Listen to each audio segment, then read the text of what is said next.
Welcome to this presentation on using open-ended questions during the investigative interview, Part 1.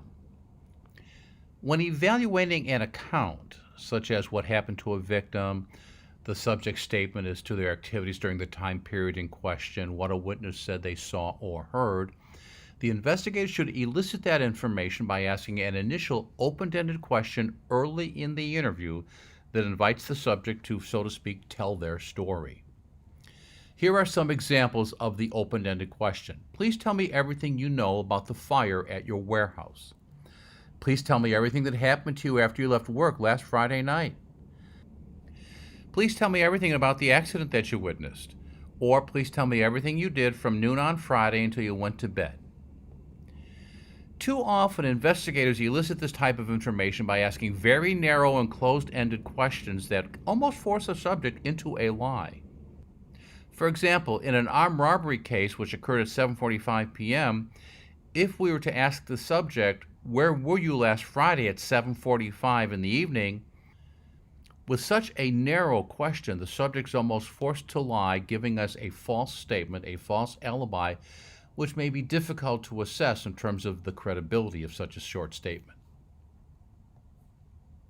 There are a number of benefits of asking open-ended questions early in the interview. First of all, the subject is free to include or exclude whatever they want within the statement. So unless we're talking about a fabricated victim's statement, the subject is unlikely to include much false information during their story because the open-ended question doesn't invite fabrication. Information that is volunteered during the response to an open-ended question, for example, the subject's alibi, will probably be truthful at least to some extent. Secondly, the subject response to an initial open-ended question can be evaluated for editing. Where did the subject intentionally exclude specific information that otherwise probably should have been included? And why was it edited out? Finally, responses to open-ended questions generally do not commit the subject, the deceptive subject, to a position of denial, whereas a closed question forces them into that position, oftentimes early in the investigative interview. To illustrate these points, consider the following response to an open-ended question concerning the subject's alibi during the time period in question when a drive-by shooting occurred at about 6:45 p.m. The open-ended question asked of the subject was, "Please tell me everything you did from noon on Friday until you went to bed that night." Well, around noon, I was shooting buckets with some of my friends, and we decided to go over to McDonald's to get something to eat. We hung around there for a little while, and then we went over to a friend's house to see who was there. We were at her home for a while and sat around and talked. After a little bit, we wanted to see a movie. The movie ended at 7 o'clock. We eventually went over to Paul's house, talked and, hung around, and I walked home from his house about 11. And when I got home, I was on the phone for a little while with my girlfriend, and then I was listening to some music and probably went to bed about 1 o'clock. This alibi does not include any false information, even though the subject was involved in the shooting incident. Notice that he never said they actually went to the movie. He simply said they wanted to see a movie. As will be described shortly, this kind of statement can be analyzed for editing by asking a series of clarifying questions. The investigator may be able to establish that, in fact, the subject did not have an alibi for the time of the crime.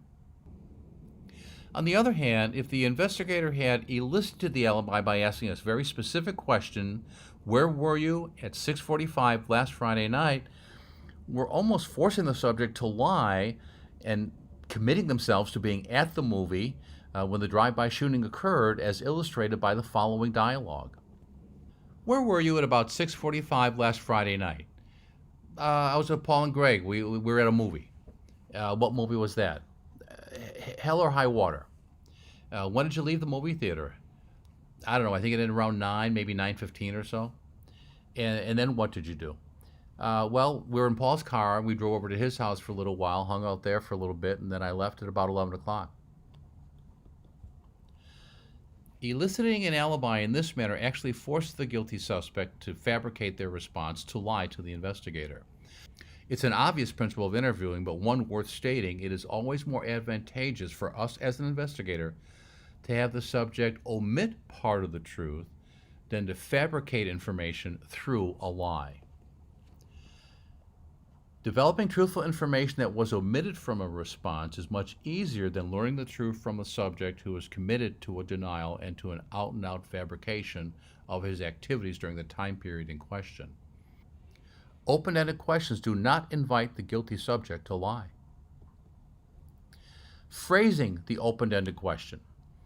During the interview of a person suspected of involvement in a crime or perhaps fabricating an event, the initial open question should be phrased in the broadest sense possible. For example, tell me everything you did.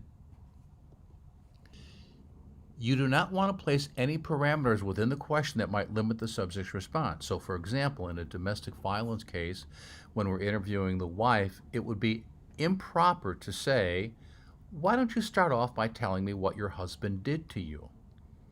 The question should be phrased, "Please tell me everything that happened here this evening."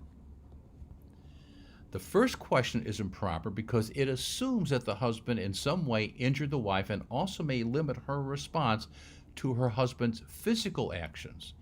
The second offers no direction at all and allows the wife to report whatever she chooses. Truthful accounts usually start off at some time period prior to the event itself and work their way into the event, into the primary event that occurred. However, before responding to an open-ended question, a deceptive subject may ask, "Where do you want me to begin? What do you want to know?" To which the investigator can simply respond, "Wherever you want to begin. Everything that happened."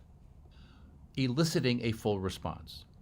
Once a subject starts their response to the original open-ended question, the investigator should allow them to continue without interruption. This is securing what we call the pure version. The pure version is their statement without any interruption or direction by us, the investigator.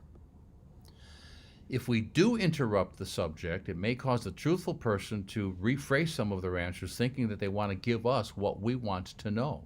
Also, interruptions that are the result of us asking questions can break the subject's flow of ideas and continuity of response and make it more difficult for us to assess when editing may have occurred. To encourage a full response to the initial open-ended question, the investigator can use a technique called forced silence.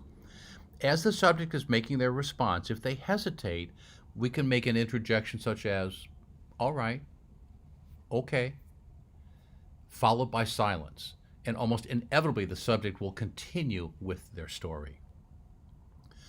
When the response is complete, when the subject has finished with their statement, they will usually close it with a remark such as, "And that's everything I did. That's everything that happened." So in summary, we ask the open-ended question, not limiting it with any parameters, but tell me everything that happened. Let the subject tell their story uninterrupted. If they pause, just gently nudge them forward. "Okay, I see." Followed by silence, which they'll usually continue with their story at that point, and then listen for the closing remark to that original story. In part 2 of this program on using open-ended questions, we will discuss how to evaluate the content of response for indications of truthfulness and deception. Thank you very much for taking a few minutes to watch this video presentation.